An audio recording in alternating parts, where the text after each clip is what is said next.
Sabi ng Panginoon sa Mark 11:24, "Therefore, I tell you, whatever you ask for in prayer, believe that you have received it, and it will be yours."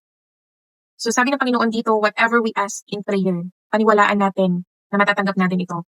Pero bakit minsan may mga prayers tayo na hindi nagagrant or hindi natutupad?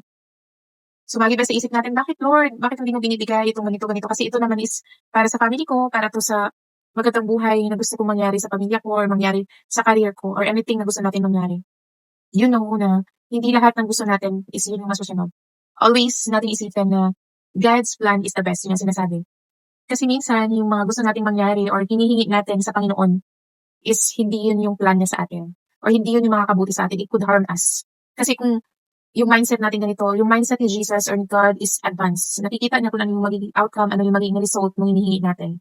Maybe if we ask wealth, yun yung magiging reason na yung soul natin is mapahamak.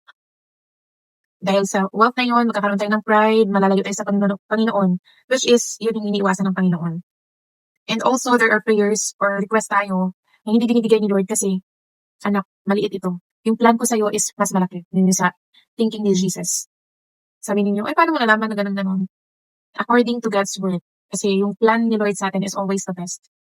At alam ko mga kapatid, na lahat ng bagay or lahat ng mga hinihiling natin has its perfect timing. Or maaaring hindi pa binibigay ni Lord yung request mo ngayon, yung dreams mo, yung hinihiling mo, tinipray mo sa Kanya, kasi hindi pa ito yung due season na tinatawag. It's not yet the right time.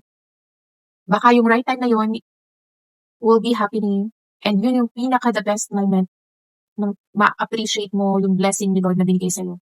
Lord, ang perfect mo talaga. Mapapasabi ka talaga ng Lord, the best Lord. Kasi inayos mo muna yung buhay ko, minold mo muna yung buhay ko, yung sarili ko, yung personality ko before mo ibigay yung bagay na to. Kasi siguro kung binigay mo to sa akin noong mga panahon ito, hindi ko ito ma-appreciate. Or baka hindi ko ito ma-handle na maayos. Even me asking sometimes God na kung bakit, Lord, gusto ko lang naman na mabigyan yung family ko ng magandang buhay. I'm praying for this, for these things, ganito, gusto ko ng ganito.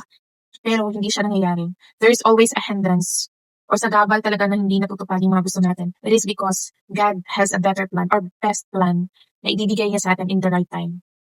Kaya yung mga tao diyang nawawala na ng pag-asa sa buhay na parang walang nangyayari, naniniwala naman ako kay Lord, may faith naman ako kay Lord, faithful naman ako kay Lord, nagpe-pray naman ako everyday, sinusunod ko naman yung will ni Lord, pero bakit yung mga gusto, yung mga hinihingi ko sa Kanya, yung mga pinagpe-pray ko na mangyayari sa buhay ko is hindi pa din nangyayari. Parang ang damot naman ni Lord. So dapat ngayon na-realize natin na yung mga bagay na yan, ibibigay ni Lord in due season if it's in His will. Na para talaga sa atin yun or karapat-dapat talaga sa atin. Kaya mga kapatid, magtiwala lamang tayo sa plan ni Lord.